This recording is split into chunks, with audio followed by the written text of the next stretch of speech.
Hola, son las 6 de la tarde en punto. Hoy es miércoles 8 de abril y estamos emitiendo esta señal desde Cámara FM casero, como estamos operando todos los medios de comunicación por estos días.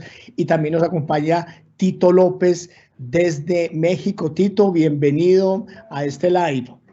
¿Qué tal? Buenas tardes, Javier, y buenas tardes pues a todas las personas que se están conectando a esta hora con nosotros. Quiero agradecer la invitación. Qué bueno que nos acompañen para que hablemos de música, para que contemos algunas rock historias, para hablar de radio, que es mi pasión, si quieren, y bueno, aquí dispuesto para lo que necesiten, mejor dicho. Qué chévere. Debe haber muy poquita gente. Me falta por presentarme yo. Yo soy Javier Rodríguez, soy el jefe de Cámara FM desde hace 18 años. Llevo en radio aproximadamente 40 años, desde que tenía 15, 16 años. Desde esa época estoy haciendo radio y esto es lo que me gusta y lo que quiero seguir haciendo. Tito López es una de esas extrañas figuras, ya van a entender por qué digo extrañas figuras, de la radio. Es un tipo que de alguna manera fue un pionero en la radio juvenil o la radio pop rock que se hizo particularmente en Medellín, desde La Voz del Cine, después en Radio Disco ZH y después en Veracruz y ya después en otras emisoras. Tito siempre le dio un toque particular a lo que hacía. Todo lo que hacía Tito era reconocible porque tenía un sello y era su sello. Tito, vos, a pesar de no haber estudiado comunicación, a pesar de no haberte formado en medios de comunicación, sos un tipo que respira medios de comunicación y que desde un principio, yo te conocí cuando yo tenía 14 o 15 años, desde que te conozco, desde que estoy siguiendo lo que estás haciendo, siempre te ha salido naturalmente este amor, esta pasión, este gusto por la radio y por el rock en particular. Sí, hombre, es algo extraño. Yo no sé por qué terminé haciendo radio. Yo creo que eso en algunos lo llevamos en la sangre. En los últimos tiempos, ahora que estoy retirado, que estoy pensionado, que ya tengo una vida más tranquila, he empezado a hacer cosas que hacen habitualmente los viejitos, y es ponerse a investigar el pasado, a mirar qué hubo atrás, por qué estoy yo en este momento haciendo estas cosas o por qué lo he hecho durante toda la vida. Y me encontré, por ejemplo, con que mi tío Gustavo López, hermano de mi papá, él fue secretario general de La Voz de Antioquia antes de que fuera Caracol. Me dicen que él era locutor, que tenía una voz muy bonita, fue afectado por un derrame cerebral, una cosa muy triste porque uno ser locutor y perder la capacidad de hablar debió haber sido muy duro para él. Yo realmente lo recuerdo como mi tío, que tenía que andar de bastón y no podía hablar, tenía mucha dificultad para hablar.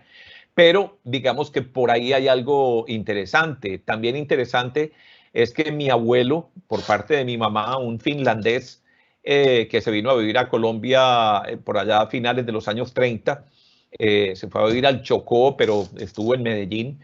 Él también le gustaba la radio, armaba equipos, aprendió por su propia cuenta a crear equipos de receptores de radio, pero le encantaba toda esa parte de la comunicación. Incluso al final, en sus últimos días, él murió en la clínica Medellín de cáncer. Y recuerdo yo de 4 o 5 años entrando a la habitación de él en el hospital, en la clínica, y tenía el techo lleno de cables, de alambres, de las antenas de los radios con los que sintonizaba sus emisoras de Europa, porque en esa época pues obviamente no había internet y era muy difícil comunicarse. Pero fuera de eso, un tío, un hermano de mi mamá, y de esto me enteré también hace muy poco, mi tío Jan Música, él también trabajó. Estaba como predestinado de alguna forma, un apellido Música con K. Sí, así es, con doble K. Mi tío Jan Música también le encantaba todo el tema de electrónica, los radios, los equipos de sonido, pero además entiendo que fabricó el transmisor de La Voz del Cauca en Popayán y trabajaba con esto. Es decir, como que había algo en la sangre que nos traía esto. Yo escuché radio desde muy chiquito, yo oía Caracol y oía todas estas emisoras. Un día con Donny Miranda armamos una emisora pirata de un libro de mecánica popular, simplemente por goma. Yo no sé de electrónica y en esa época sabía mucho menos. Íbamos allá a Junín con, eso creo que es Pichincha, en el paradero de los buses de Envigado. Ahí nos bajábamos, comprábamos los cables, los switches, los condensadores, ni siquiera transistores, las resistencias. Y con eso armamos una emisorita pirata que sonaba alrededor del barrio. Y como solo poníamos música, me acuerdo que ponía el disco El Dorado de Electric Light Orchestra, que se puede dejar rodar completico un lado y después el otro, pero dijimos, hey, está chévere, pero solo oír música y un solo disco, pues es como aburridor para los vecinos. Entonces me tocó ponerme a inventar cómo hacer un programa de radio con los equipos que tenía a la mano, desbaratando cosas de mi mamá, de mi papá. Y uno de esos programas que hacía para mostrarle a los compañeros del barrio, pues terminamos llevándolo a emisoras El Poblado.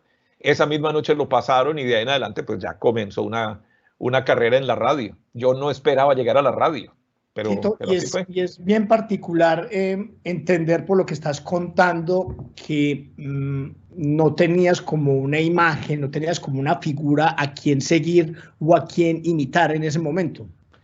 A ver, yo oía mucha radio, pero sobre todo Caracol, o escuchaba emisoras musicales de la época. Además, mis hermanos tenían un grupo de rock llamado Los Yetis. Entonces yo muy chiquito, de 10, 12 años, los acompañaba a las entrevistas en diferentes emisoras. Recuerdo haber estado en Caracol, en Radio Reloj, estuve en La Voz de Medellín, de RCN, estuve en otras emisoras, en Radio 15. Y me gustaba mucho ese ambiente, pero además escuchaba a los locutores de la época y los admiraba mucho. Pero obviamente lo que más influyó en mí seguramente fue Caracol Radio, escuchando voces como la de Otto Greifenstein, que para mí ha sido siempre el ídolo radial, Armando Plata Camacho, el Chupo, que también hacía la radio joven de esa época. Estamos hablando de inicios de los años 70, Alfonso Lizarazo, que tenía su emisora Radio 15, y algunos locutores que hacían parte de esa cadena musical, Radio 15 en Medellín, Marino Recio, y no recuerdo cuáles otros locutores que hacían cosas muy interesantes, muy bonitas, y todo eso yo creo que influyó en mí para que terminara haciendo radio. Estamos en el live con Tito López. Vamos a hablar no solamente de su carrera artística, por llamarlo de alguna forma, sino que también vamos a hablar en particular sobre el programa que Tito está presentando desde hace cerca de 9, 10 semanas en Cámara FM llamado Rock Stories. En este chat, en este conversatorio, también hay posibilidades de hacer preguntas y unas preguntas que iremos seleccionando al final del programa o a medida que vaya pasando el programa y sean pertinentes. Aquí, por ejemplo, ya hay una primera pregunta de Juan que dice: me gusta mucho tu programa Rock Stories. ¿Haces un libreto o solo contás historias? Pero de eso vamos a hablar después. Me gustaría contar, Tito, cómo fue que creamos Rock Stories, cómo fue ese acercamiento. Realmente Tito y yo nos conocemos hace 30 o 40 años, no sé hace cuánto, pero creo que nunca en la vida habíamos cruzado 3 palabras. Es verdad. Es verdad, pero me encanta haber encontrado esta oportunidad. Mira, yo he tenido una carrera muy larga en la radio, pues ya como lo dijimos, empecé en emisoras El Poblado, después estuve en Radio Bolivariana haciendo un programa, pasamos por Todelar haciendo un par de programas, pero digamos ya más en serio lo que fue La Voz del Cine a finales de los años 70, más adelante Radio Disco, cuando la llamamos Disco ZH, el sistema Colibrí, hasta el 84. Y ya en el 84 pasamos, y digo pasamos en plural porque siempre fue con Donny Miranda, Carlos Alberto Ríos y John Jairo Muñoz, pasamos a Veracruz Estéreo. Veracruz Estéreo pues fue un salto muy grande porque ya estábamos en FM, era una época en la que la gente estaba descubriendo el FM, fue una coyuntura muy particular y fue tan importante eso que yo todavía no puedo creer que una emisora que ponía música en inglés en una ciudad donde la mayoría de la gente, la inmensa mayoría, no domina el inglés y mucho menos hace tanto tiempo, hace 35 años o 30 años, fuera número 1. Entonces creo que ahí había algo en la comunicación, en lo que hacíamos, en lo novedoso de nuestro formato que llamó la atención. Y de ahí fui llamado a Bogotá, donde estuve en Radioactiva, en 88.9, pero sobre todo ya después entró la parte, digamos, administrativa como director nacional de emisoras musicales de Caracol, donde tenía a mi cargo cerca de 60 emisoras en todo el país, un trabajo muy duro, muy fuerte, con todas las Tropicanas, Radioactiva, Vallenata, Bésame, bueno, todas las emisoras. Y después ocupé ese mismo cargo en RCN. Entonces también tuve a mi cargo cerca de 80 emisoras, de pronto más, con Radio 1, con la Mega, con la FM, con todas las demás. Entonces, digamos que todo eso me... Muchas veces oyendo y trabajando con cosas que no te gustaban. No, claro, me tocó cambiar el chip completamente porque yo empecé a hacer radio por fregar, por joder, porque me gustaba la música y porque quería transmitir algo, había dentro de mí que quería mostrar. Pero llegó un momento, gracias a un personaje que conocemos, Javier, que es Alberto Vázquez, a quien era mi jefe en Veracruz Estéreo, y él fue el que me mostró que la radio se podía hacer de manera profesional, ya no como un hobby, como lo habíamos hecho hasta ese momento, sino con mucho mercadeo, con investigación, con una estrategia y todo lo demás. Y yo creo que eso marcó un punto de quiebre que me llevó, como digo, a tener esa posibilidad de estar en Caracol y en RCN manejando todas las emisoras. Y finalmente me llevaron a gerenciar una cadena de emisoras en Costa Rica y en último caso, pues terminar en Costa Rica y en Panamá asesorando emisoras ya como consultor. Entonces fue una carrera muy interesante, muy bonita, pero llegó un momento en que mi señora me dijo, Tito, usted ya está pensionado, bajémosle el ritmo a las cosas, vamos a tratar de vivir más tranquilos, no abandone su radio si quiere, pero hágalo ya de otra manera. Entonces, ya esa parte administrativa y de estar pendiente de los resultados de audiencia, porque es muy complicado, es que tenés 60 emisoras en todo el país y nunca las vas a tener todas de número uno, y cuando te suben una, las otras se caen, y es uno todo el día mirando los resultados de audiencia, y es un estrés realmente muy fuerte, es muy divertido, muy entretenido, pero muy fuerte. Entonces, yo dije, qué rico volver a mis raíces, a lo que yo hice al principio, como me gustaba. Y por eso te contacté para decirte, Javier, ¿qué hay para hacer? Yo quiero hacer programas, quiero ser locutor otra vez, quiero ser disc jockey, quiero contar historias, quiero mostrar música. Y afortunadamente, pues logramos el contacto y aquí estamos.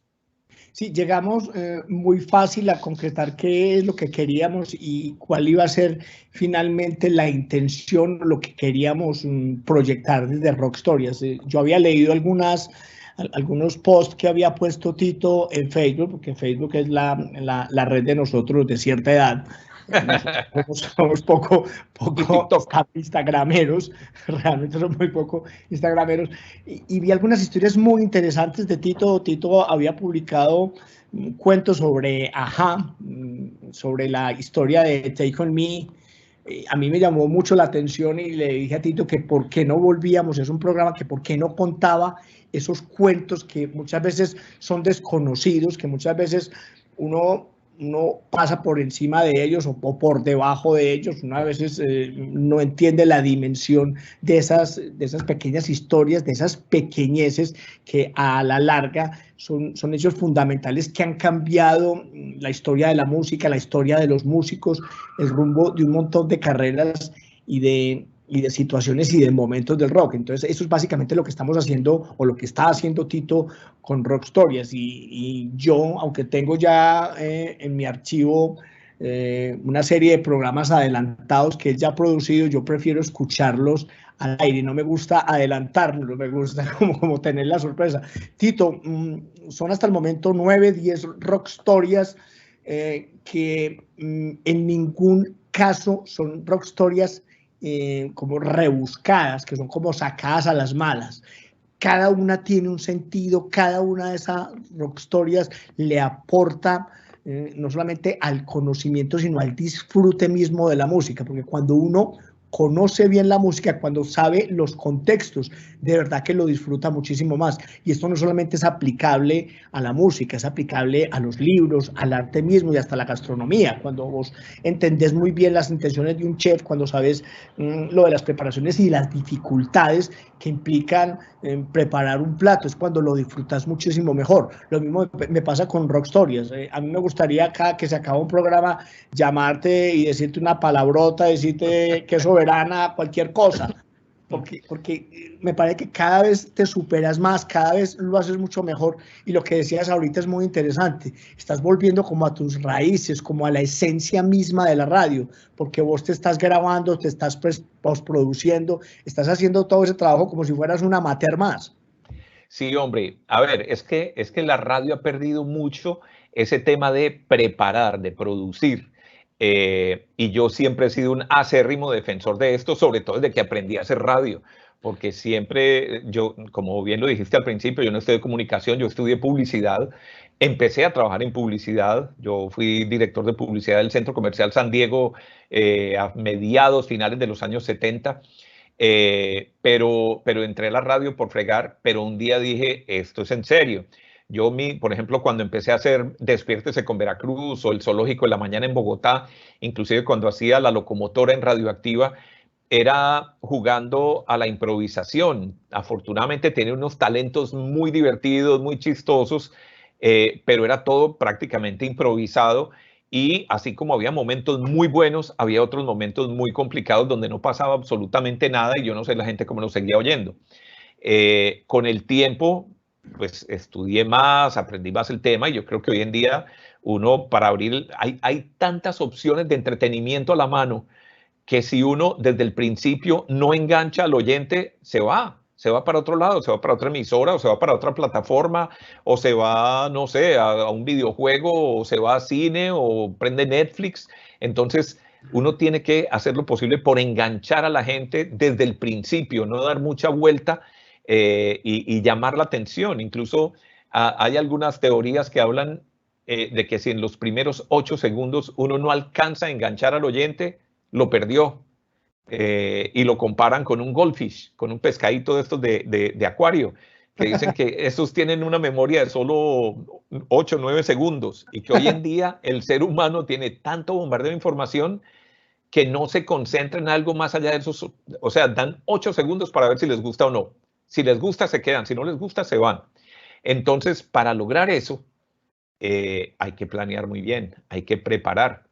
Entonces, yo lo único que hago es, yo no soy un musicólogo, yo no soy un experto en música, disfruto de la música, he escuchado música toda mi vida, más hacia el rock y hacia el pop en inglés, es la verdad, pero obviamente me oí pues toda la música tropical, me oí todos los baladistas españoles de los años 70, bueno, de todo, mexicanos, argentinos, todo, pero tengo más esa tendencia al inglés.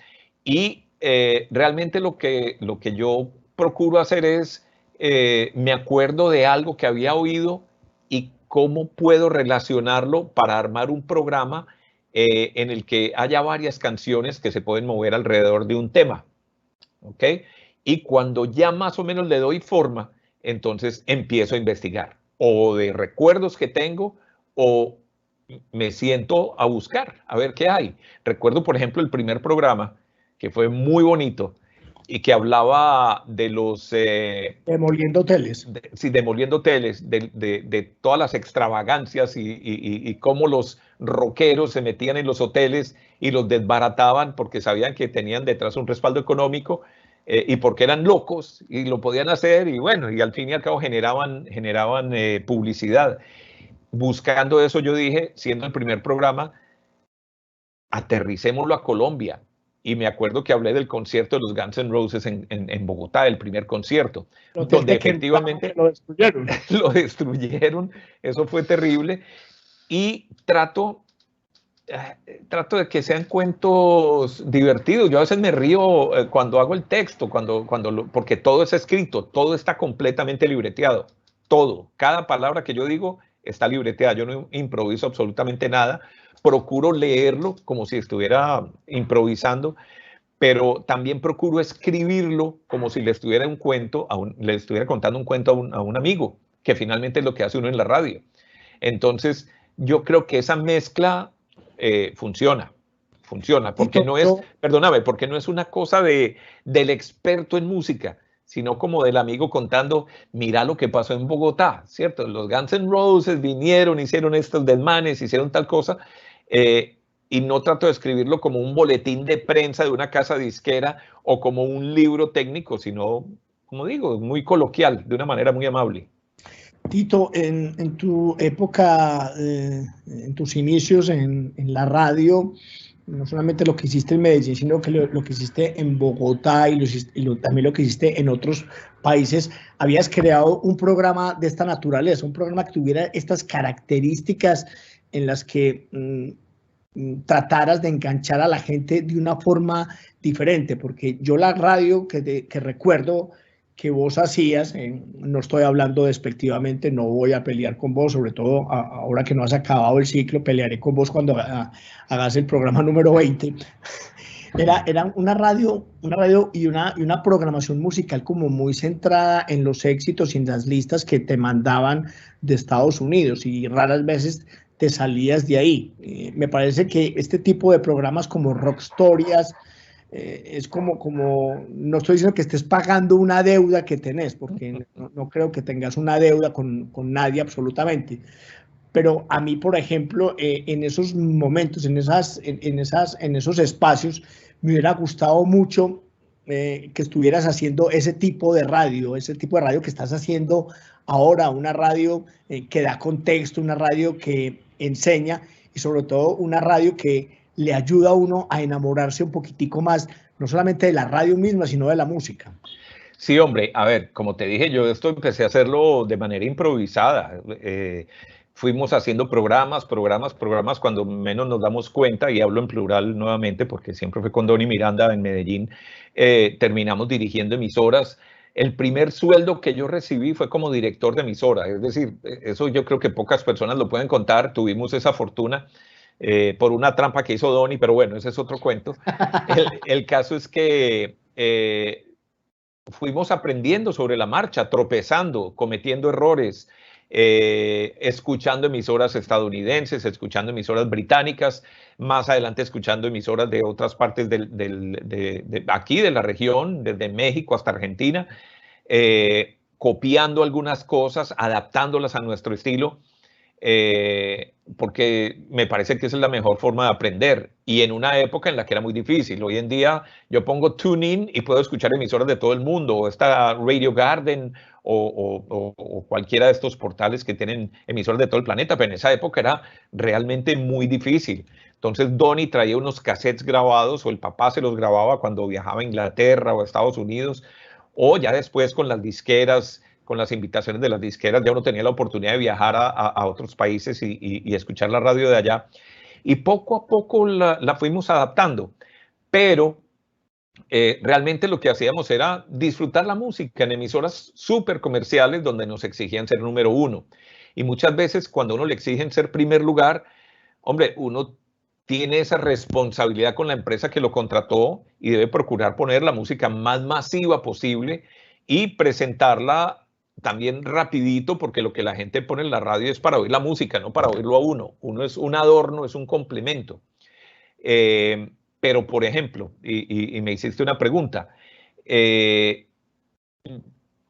yo hacía el Top 40 Radioactiva, era un programa muy, muy producido, todos los sábados, se demoraba o duraba 5 horas, y tenía reportes desde todas las ciudades, y tenía algunas entrevistas, algunas voces. Pero yo creo que el programa más chévere que yo hice no tenía nada que ver con el rock, era un programa de salsa, de música tropical, básicamente salsa, se llamaba Tropical Latino. Caracol en esa época, estoy hablando mediados de los 90, esto fue 96, 97, 98 tal vez, creo que hasta el 2000, estaba abriendo horizontes, sentía que el mercado de la radio en Colombia estaba saturado, y empezó a mirar dónde abrir emisoras. Comenzó con Caracol Miami, después compró unas emisoras en Francia, Radio Latina de París, seguimos con Chile y después con Panamá y después con Costa Rica, y se abrió una oficina en Miami para vender la producción de Caracol. La idea era, pues si hacíamos tan buena radio, poderla vender al extranjero. Y me presentaron ese reto de hacer un programa de salsa, un programa musical. Yo, estando en Veracruz, yo traducía el programa American Top 40 de Casey Kasem. Cada semana yo me sentaba con un cuaderno, traducía y hacía la presentación de lo que decía Casey Kasem todas las tardes, de lunes a jueves, a las 6 de la tarde, si no estoy mal.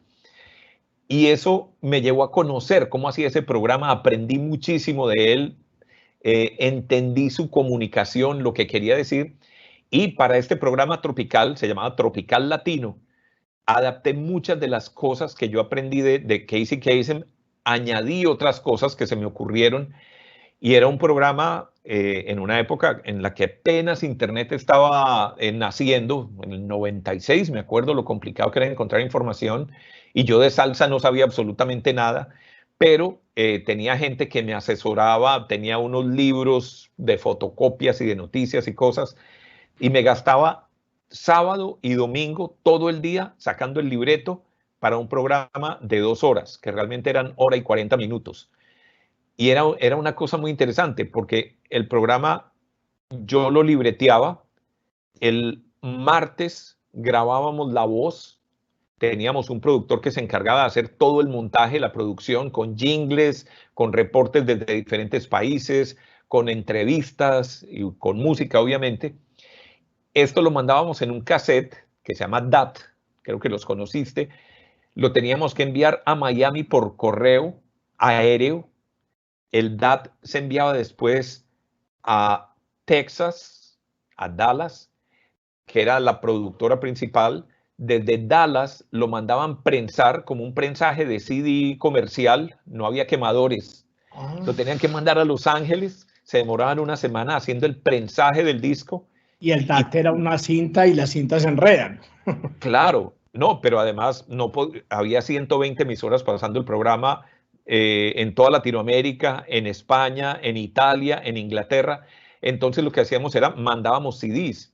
Entonces cuando quedaba listo el prensaje en Los Ángeles, se devolvía a la cadena a Dallas y de Dallas a Miami, y en Miami estaba la distribución a los diferentes países.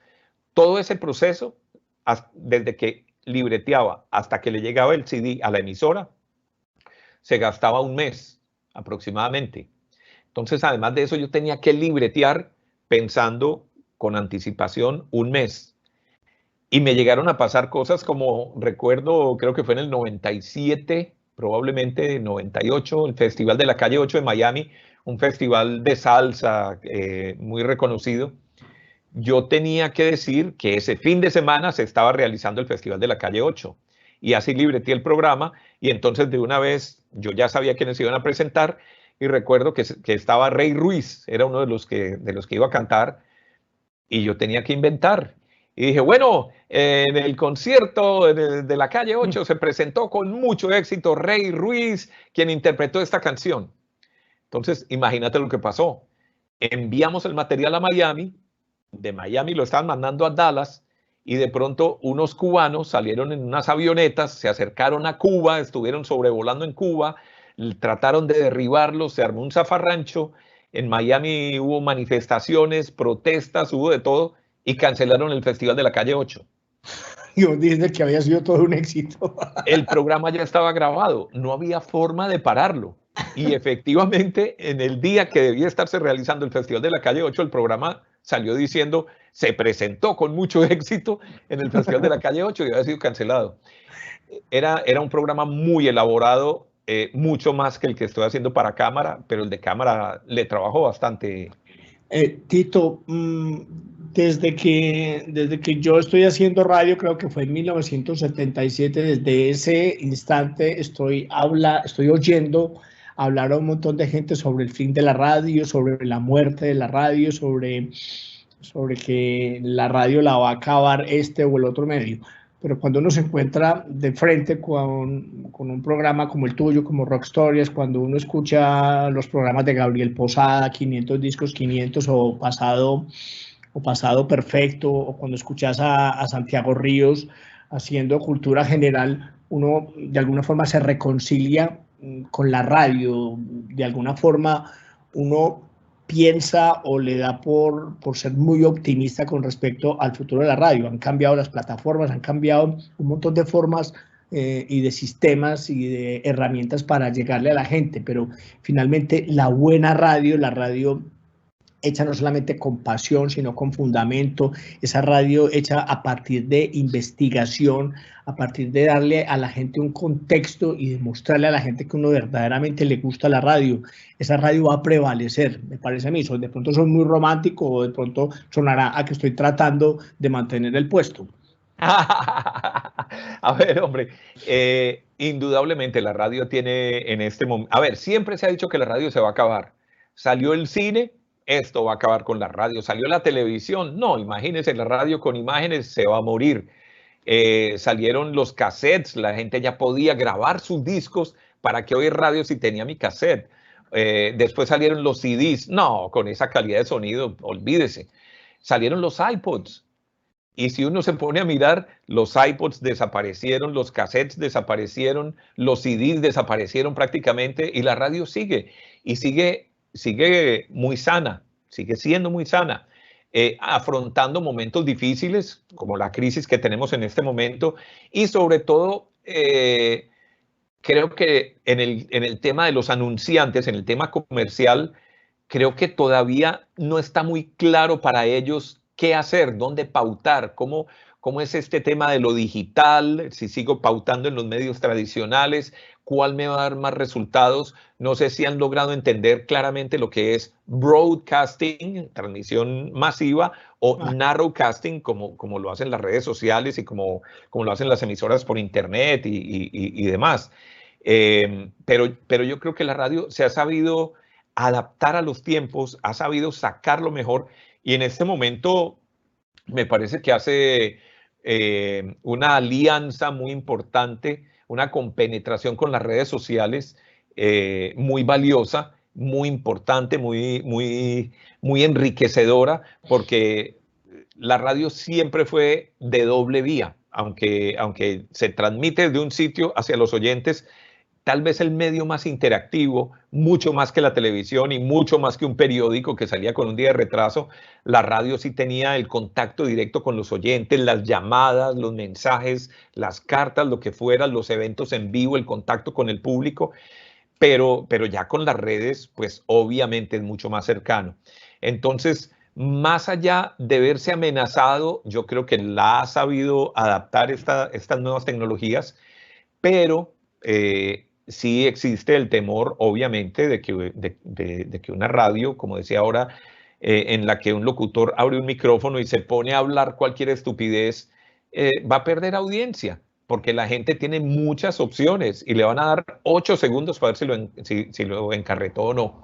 Entonces, sí hay que preparar mucho más. No creo que necesariamente haya que libretear y que haya que hacer todo este tipo de cosas. Obviamente, si uno quiere tener una calidad, lo hace, pero voy a decir de pronto una herejía, pero a mí me parece que lo que hace Olímpica Estéreo, así tenga su lenguaje cuestionable y lo que sea, lo hace muy bien. Ha sabido conectarse con el gusto de la gente, con el lenguaje de la gente, y lo hace bien y logra audiencias súper masivas. En Colombia se hace radio con grandes audiencias, pero no solo en Colombia. Estaba mirando cifras esta semana y probablemente mañana voy a escribir sobre eso para Radionotas. En Inglaterra el consumo de radio ha subido y ahora con el coronavirus más todavía. En Estados Unidos, y estos son reportes de esta semana, en Estados Unidos también ha crecido la radio, sobre todo la radio hablada.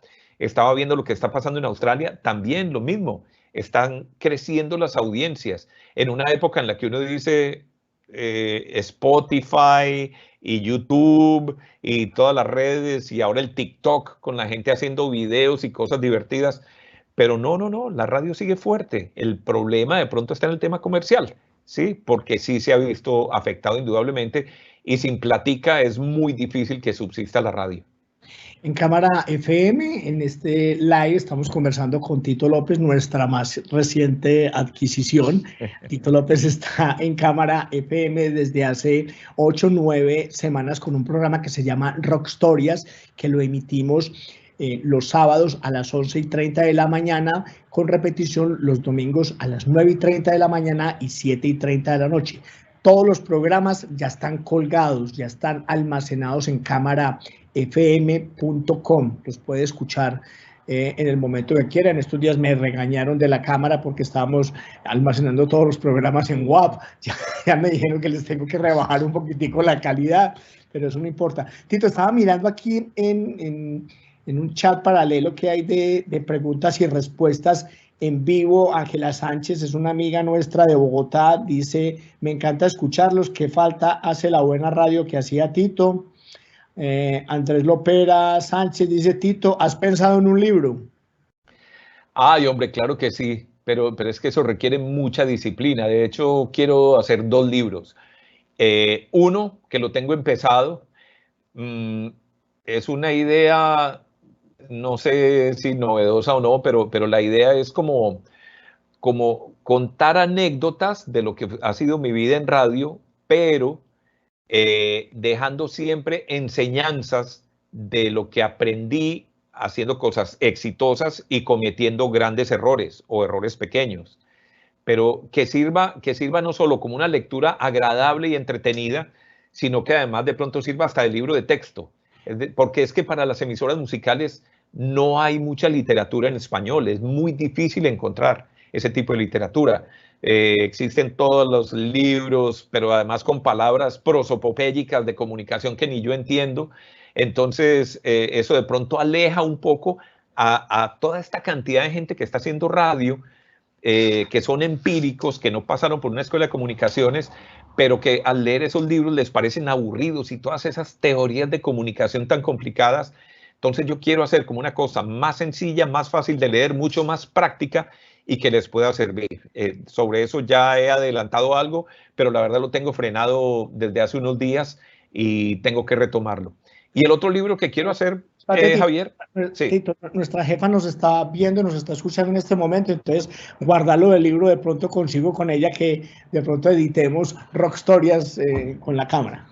Bueno, chévere, también, efectivamente. Aquí están todos los libretos, de todas maneras. Lo podemos hacer, me encantaría. O sea que ese sería un tercer libro. El otro es basado en las notas que publico en Internet, en las radionotas. Ya tengo más de 200 artículos y todos ellos hablan también de radio, de cómo hacer locución, de cómo cuidar la garganta, cómo cuidar la voz, de cómo hacer una programación musical, de cómo enfrentar la competencia. En fin, todo lo que tiene, cómo hacer una programación, las rotaciones, cómo llegarle al público, cómo mirar una medición de audiencias, cómo interpretarla, que yo creo que eso también puede ser muy valioso para la gente. Entonces, son un par de cositas que tengo ahí calentando, que en algún momento pues espero sacar adelante. Mira, otra intervención. Juan Moreno dice: pero Veracruz pegaba canciones que nunca sonaron en ninguna parte del mundo, como Clouds Across the Moon. Qué lindo. ¿Cuál es esa? Yo no la conozco. Uy, muy linda, de Ra Band, si no estoy mal, se llamaba Ra, R-A-H, Band. Mira, lo que pasa es que desde que empezamos a hacer radio, pero particularmente desde La Voz del Cine en el 78, empezando ahí, teníamos la gran ventaja de que Donny, que uno lo oye paisa y es más paisa que cualquier paisa de Medellín. Y más que paisa, muy montañero. Montañero.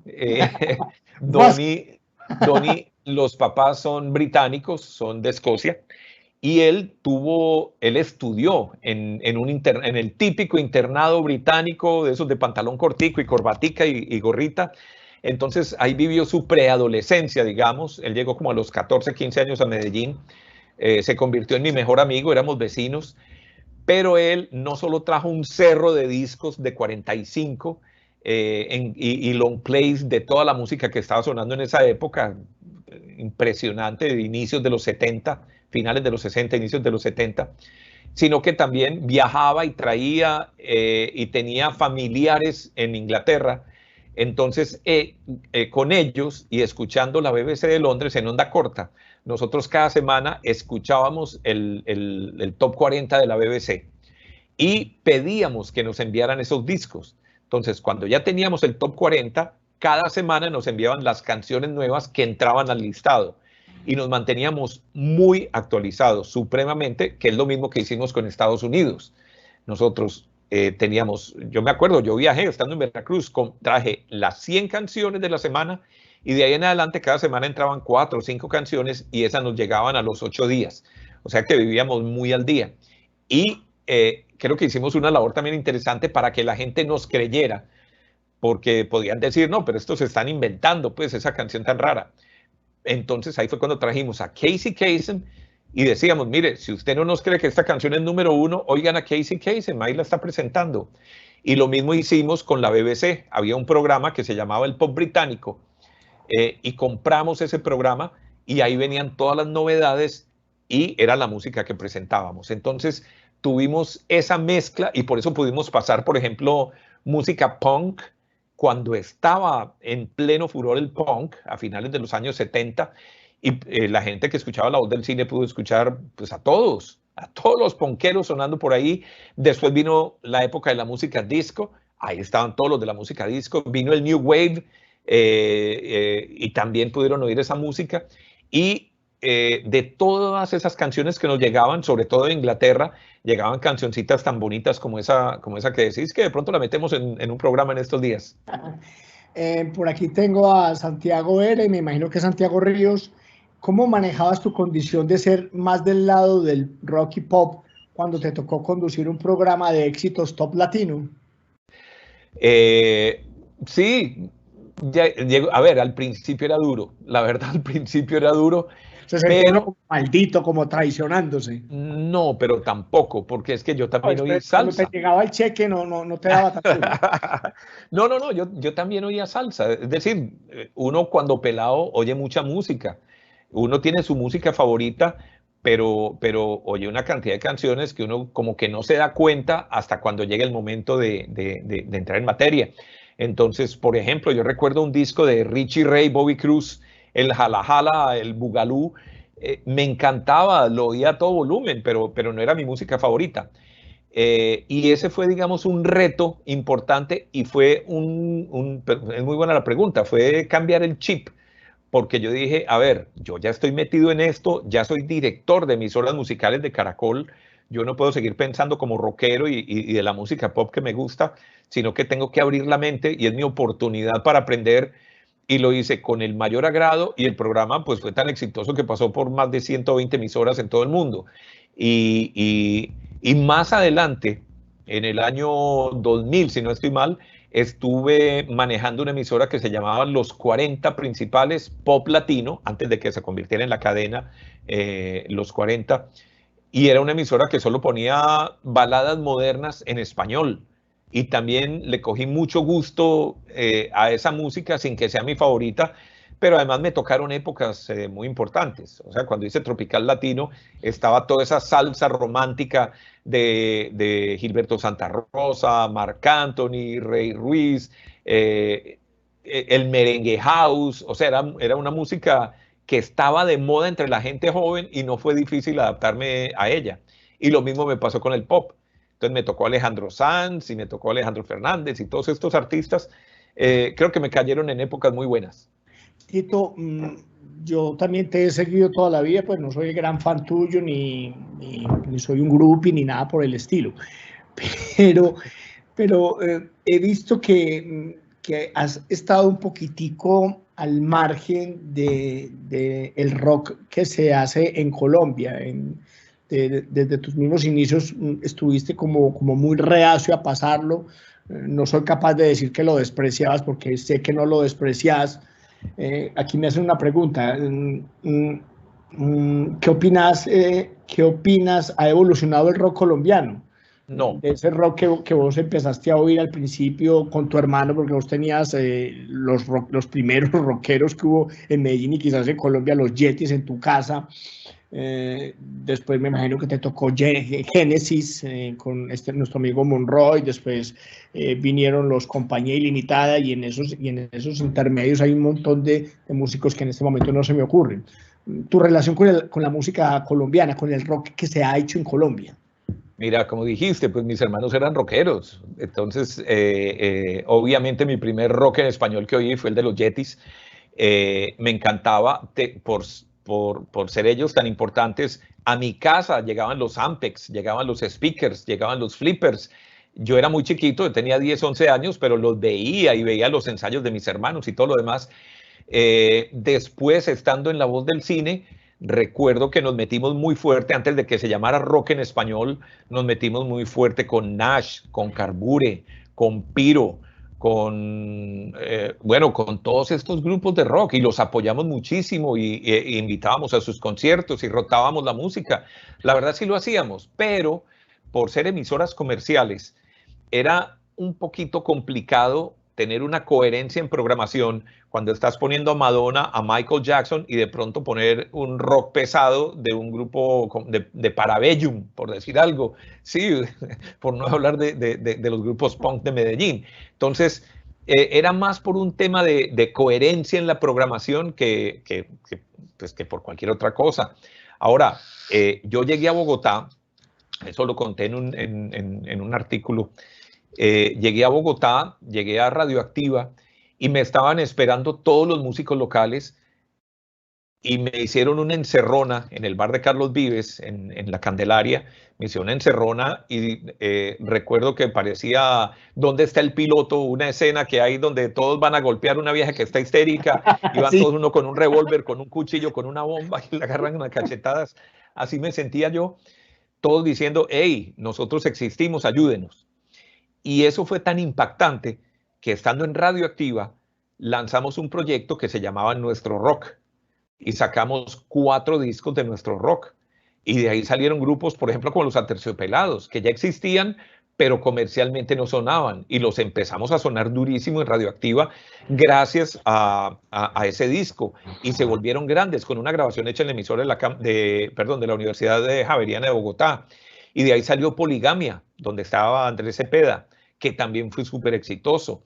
Y más adelante, bueno, yo no sé si los consideramos rock o no, pero Shakira salió de ese nuestro rock, porque lo que estábamos era buscando cómo promover el talento nacional, pero que se adaptara a lo que estábamos haciendo, ¿sí? Porque las emisoras de nosotros eran de pop, no eran rockeras completamente, y realmente había y hay mucho grupo de rock, pero que no casan en la programación de las emisoras comerciales de pop de la gente joven. Entonces era un poquito complicado, pero hicimos grandes esfuerzos para lograrlo. Tito, hasta el momento has producido 11 programas de Rock Stories. Este próximo sábado y domingo vamos a emitir uno que se llama Arqueología Musical. De todos estos programas que has producido hasta el momento, ¿cuál es el que más dificultad te ha dado? ¿O todos los haces o todos los creas con ese regusto, te los saboreas? Y la sensación que me queda siempre es que uno queda empezado, que siempre llega uno a decir, ¿por qué se acabó ya? Pero a mí me gusta mucho esa sensación de quedar empezado y no quedar aburrido y que te cambien de diálogo, te apaguen. Me encanta esa sensación de quedar empezado. Mira, yo me divierto muchísimo haciendo el programa. Cuando se me ocurre una idea, yo digo, ¡ah, qué bueno poderlo hacer! Particularmente, no sé, es que a veces hay cosas difíciles. Por ejemplo, este programa de arqueología, se van a dar cuenta, uno tratar de definir cuál fue la primera canción de heavy metal de la historia, pues habrá 20 versiones distintas. Uno lee, uno mira los libros, uno mira lo que dice la gente y como que cada quien tiene su imagen, entonces no nos vamos a poner nunca de acuerdo. ¿Cuál fue la primera canción de punk? Se van a llevar una sorpresa con la que yo presento, seguramente, no lo voy a adelantar, pero creo que se van a llevar una sorpresa. La primera de rap. No, no me metí con el rap todavía, ¿no? Pero no, porque me voy con heavy metal, me voy con rock sinfónico, me voy con el punk, me voy con, no recuerdo, con un par de géneros más. Pero entonces cuando empieza uno a buscar esas cosas y se encuentra con que hay muchas visiones diferentes, realmente se complica un poco. Pero hay otras más divertidas. Por ejemplo, estoy preparando uno de personajes ficticios de la música, donde voy a hablar de Ziggy Stardust y de otros personajes que no voy a adelantar todavía para que oigan los programas, ¿sí? Que son muy lindos, son muy bonitos, se encuentran uno cosas espectaculares. Entonces, realmente es un proceso muy divertido.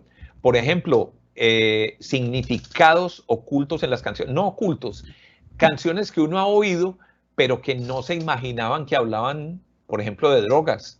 Entonces voy a hacer un programa de canciones que siempre escuchamos con tal tranquilidad y resulta que son no apología, pero sí hablan del problema de las drogas. ¿Quién iba a pensar que una canción como Toy Soldiers de Martica realmente está contando un problema de una persona consumiendo drogas y que todos los que consumen drogas van cayendo como soldaditos de juguete? Como eso salen historias muy bonitas, muy interesantes, con las que me divierto mucho. Pensaba, por ejemplo, canciones que hablen del espacio, porque es que David Bowie da para mucha inspiración y hay canciones muy chéveres. Entonces, estoy tratando de hacer una que hable del mayor Tom, del Major Tom que habla David Bowie en su canción Space Oddity. Y voy a hacer un programa con 5 canciones que mencionan al Major Tom, pero contando cada una de las historias. Estaba viendo un video de BBC ayer, antier, que lo tenía grabado en DirecTV desde hacía rato y apenas lo vi ayer o antier. Hablaba sobre los últimos años de David Bowie y las referencias al Major Tom que había en su último disco, creo que en Black Star y en el que estaba antes. Siempre fue un tema recurrente el Major Tom para él. Claro, pero bueno, de eso yo los dejo que oigan el programa mejor, sí, para no ir adelantando mucho. No adelantemos. Son las 6 de la tarde y 52 minutos. Creo, Tito, que en algún momento te vamos a tener que volver a llamar, vamos a tener que seguir haciendo esto, porque las preguntas de la gente, las inquietudes, hay mucha gente que quiere acercarse a vos, que quiere de pronto saber muchas cosas. Aquí hay unas cosas muy interesantes. Te preguntan que si no has pensado en abrir una academia de producción radial. Estoy en México, muy difícil. Me encantaría, me encantaría. Y ya vas a venir con acento y todo. ¿Cuánto tiempo inviertes en escribir cada programa? Es un trabajo fuerte, se me van fácilmente, no sé, 4, 5, 6 horas. No sigas más porque nos toca pagarte más. No, porque es que me divierto mucho, como te digo. Es que imagínate, uno buscar... Es que decir, yo sería capaz de hacerlo gratis. Sí. Canciones prohibidas, canciones que fueron prohibidas, canciones que hablan de mujeres de la calle, para llamarlo de una manera bonita. Hay bastantes y las historias detrás son muy interesantes. ¿Qué más? Bueno, esta de la arqueología musical va a ser muy buena. Y así van surgiendo y surgiendo y surgiendo ideas. Entonces, realmente se me pasa el tiempo, como dispongo de tanto tiempo, se me pasa rapidito. Lo disfruto mucho. Me imagino que por estos días estás como muy tentado o hay mucha gente tentada a llamarte a que te devolvas a la radio. Y algo que me gusta mucho de vos, del Tito que yo conozco ahora, porque realmente pues yo te vengo a conocer en estos últimos meses porque alguna vez, muchas veces nos cruzamos, tuvimos el mismo jefe, en fin, pero realmente nunca había hablado con vos. Algo particular que veo en vos es que no te quedaste viviendo en el pasado. Hay mucha gente de tu generación que se levantan y le gustaría que su calendario dijera 1986 o 1984. Vos ves el pasado con cariño, con respeto y todo, pero no decidiste anclarte en el pasado, no quedarte en el No, no, pasado. no, no, no, para nada, para nada. A ver, la nostalgia es muy bonita, la nostalgia vende.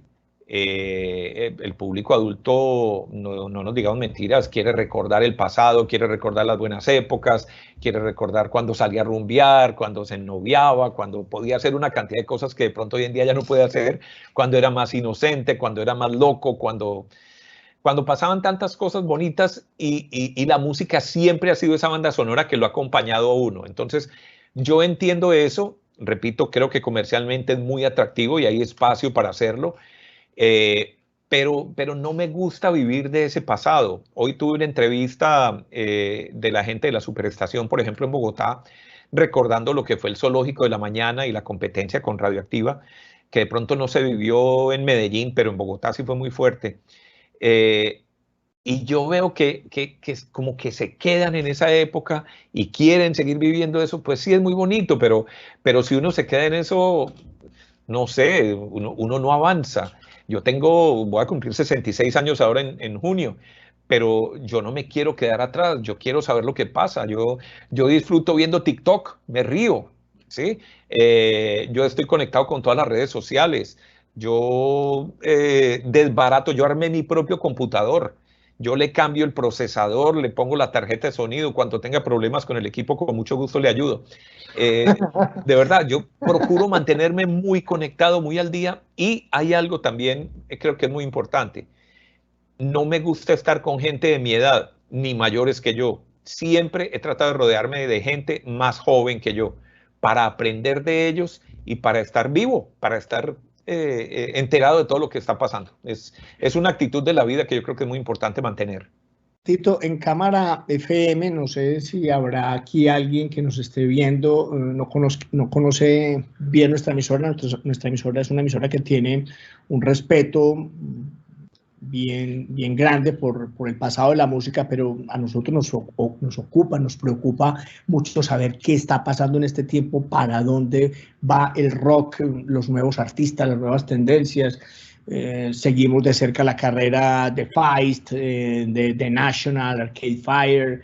Indagamos sobre lo que está pasando con los nuevos grupos. Estamos estrenando semanalmente un disco.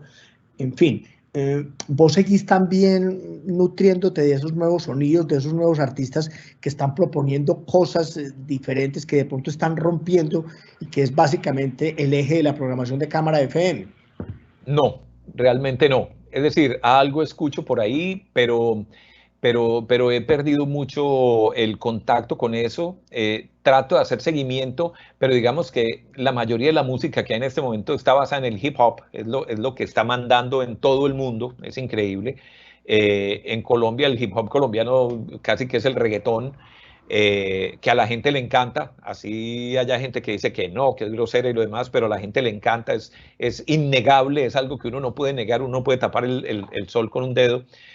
Y ya cuando uno llega a cierta edad, pues sí, también, ya uno quiere oír la música que le ha gustado a uno, porque además va a sonar anticuado, pero es que ya no se hace música como antes, ¿sí? Ah, no, sí, yo pongo, por ejemplo, un I Can't Hold Back de Survivor, y no hay una canción de esas en los últimos 20 o No, no, 30 no. años. No, pero yo disfruto yendo a Kenny Rogers, ¿entendés? Pero también, obviamente, disfruto yendo a Led Zeppelin o escuchando el rock progresivo de los años finales de los 60. Me encanta y eso ya no se oye. Yo oigo una canción de Black Sabbath y le subo el volumen y me encanta, pero eso ya no lo oigo, ya no lo encuentro. Digamos que la última gran onda musical con la que me encarreté realmente fue con la época del grunge y lo que vino después del grunge, el nuevo rock de finales del siglo pasado e inicios de este. Digamos que hasta ahí llegué, porque lo demás es un pop muy repetitivo, porque entendieron la fórmula del éxito. Ya todas las canciones son completamente prefabricadas para descargar millones de canciones y que a los 2 meses ya nadie se acuerde de ellas. Es música desechable que está bien para los músicos, consiguen plata y la gente lo está disfrutando de esa manera y eso yo lo respeto, pero mis gustos musicales van por otro lado definitivamente. Tito, son las 6 de la noche, 59 minutos. Tito, desde México, a Tito le agradecemos mucho su presencia en este live de Cámara FM. Creo que te vamos a buscar después. Espero pues que te busquemos cuando se haya levantado la cuarentena y podamos hablar en otras circunstancias y hablar de otras cosas, porque con vos es muy fácil arrancar con un tema y desencadenar en otros 4 o 7 temas más. Entonces uno nunca termina de hablar con vos y como sos un extraordinario conversador y tenés tantas anécdotas, tenés tantas historias, tenés tanto conocimiento, de verdad que quienes hacemos radio, quienes hemos seguido radio, quienes nos gusta la música, todo este tipo de conocimiento, todo este tipo de experiencias, las asimilamos y las atesoramos con un cariño enorme, porque sabemos que vos sos un tipo que respeta, que quiere la radio, que hace las cosas con pasión y con gusto.